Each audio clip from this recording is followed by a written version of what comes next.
നമസ്കാരം. കഴിഞ്ഞ 5 ദിവസത്തെ മുന്നേറ്റത്തിന് താൽക്കാലിക വിരാമമിട്ട് ഓഹരി സൂചികകൾ വെള്ളിയാഴ്ച ചുവപ്പിലാണ് അവസാനിച്ചത്. IT, മീഡിയ, മെറ്റൽ തുടങ്ങിയ കമ്പനികളുടെ ഓഹരികളാണ് നേട്ടമുണ്ടാക്കിയത്. നഷ്ടം സംഭവിച്ച പ്രധാന ഓഹരികളിലൊന്ന് ഒലക്ട്ര ഗ്രീൻടെക് ആണ്.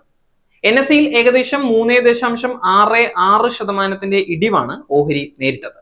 ഒലക്ട്ര ഗ്രീൻടെക്കിന്റെ ഇടിവിന്റെ കാരണവും നിലവിലെ ഓഹരി വിലയും നമുക്കൊന്ന് പരിശോധിച്ചു നോക്കാം. ഇലക്ട്രിക് ബസ്സുകളും കോമ്പോസിറ്റ് പോളിമർ ഇൻസുലേറ്ററുകളും നിർമ്മിക്കുന്ന കമ്പനിയാണ് ഒലക്ട്ര ഗ്രീൻടെക്. 2000-ലാണ് കമ്പനി സ്ഥാപിക്കുന്നത്. ഇന്ന് രാജ്യത്തെ ബസ് നിർമ്മാതാക്കളിൽ പ്രധാനിയാണ് ഒലക്ട്ര ഗ്രീൻടെക്.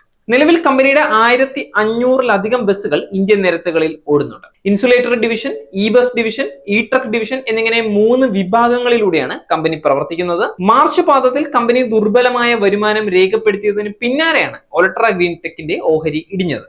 ഒലക്ട്ര ഗ്രീൻടെക്കിന്റെ ഏകീകൃത അറ്റാദായം മുൻവർഷം ഇതേ കാലയളവിലെ 27.01 കോടി രൂപയിൽ നിന്ന് 13.71 ലക്ഷം രൂപയായി കുറഞ്ഞു. വരുമാനം 375.91 കോടിയിൽ നിന്ന് 288.81 കോടിയായി കുറഞ്ഞു. പലിശ, നികുതി, മൂല്യത്തകർച്ച, അമോർട്ടൈസേഷൻ എന്നിവയ്ക്ക് മുമ്പുള്ള വരുമാനം കഴിഞ്ഞ വർഷത്തെ 50 കോടിയിൽ നിന്ന് 34.50 ലക്ഷം രൂപയായി കുറഞ്ഞു. ഡിസംബർ പാദത്തിൽ ഒലക്ട്ര ഗ്രീൻടെക്കിന്റെ ഏകീകൃത അറ്റാദായം 26.99 കോടി രൂപയും വരുമാനം 342.14 കോടി രൂപയുമായിരുന്നു. NSEയിൽ 3.31% ഇൻട്രാഡേ ഇടിവോടെ 1748 രൂപയാണ് നിലവിൽ ഒലക്ട്ര ഗ്രീൻടെക്കിന്റെ ഓഹരി വില.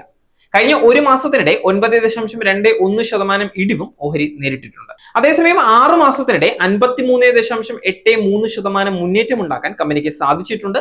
ഒരു വർഷത്തിനിടെ 168.76% ലാഭം നിക്ഷേപകർക്ക് നൽകി മൾട്ടി ബാഗർ ഓഹരിയാകാനും ഒലക്ട്ര ഗ്രീൻടെക്കിന് സാധിച്ചിട്ടുണ്ട്. 2221.95 രൂപയാണ് 52 ആഴ്ചയിലെ ഏറ്റവും ഉയർന്ന ഓഹരി വില. 622.25 രൂപയാണ് 52 ആഴ്ചയിലെ ഏറ്റവും താഴ്ന്ന ഓഹരി വില. കഴിഞ്ഞ 5 ദിവസത്തെ മുന്നേറ്റത്തിന് ശേഷം വിപണി വെള്ളിയാഴ്ച ചുവപ്പിലാണ് അവസാനിപ്പിച്ചിരിക്കുന്നത്.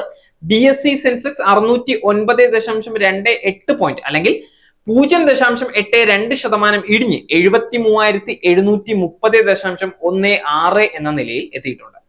NSE നിഫ്റ്റി 150.40 പോയിന്റ് അഥവാ 0.67% ഇടിഞ്ഞ് 22,419.95 എത്തിയിട്ടുണ്ട്.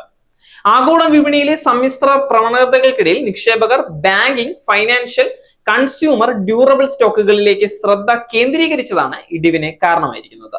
അതോടൊപ്പം ആഗോളതലത്തിൽ ക്രൂഡ് വില ഉയരുന്നതും രൂപയുടെ മൂല്യത്തകർച്ചയും തുടർച്ചയായ വിദേശ ഫണ്ട് ഒഴുക്കും വിപണിയെ തളർത്തിയിട്ടുണ്ട്.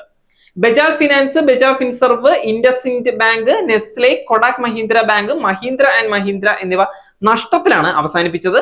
Tech Mahindra, Wipro, ITC, UltraTech cement, Titan, Axis bank തുടങ്ങിയ ഓഹരികൾ നേട്ടത്തിലാണ് അവസാനിപ്പിച്ചത്. നേരിന്റെ വാർത്തകൾ നിങ്ങളുടെ വിരൽത്തുമ്പിൽ എത്താനായി സാക് ന്യൂസ് ചാനൽ സബ്സ്ക്രൈബ് ചെയ്തും ഷെയർ ചെയ്തും ഒരു ശരിയായ മാധ്യമ നിലപാടിന് നിൽക്കാൻ ഞങ്ങൾ നിങ്ങളെ ക്ഷണിക്കുന്നു.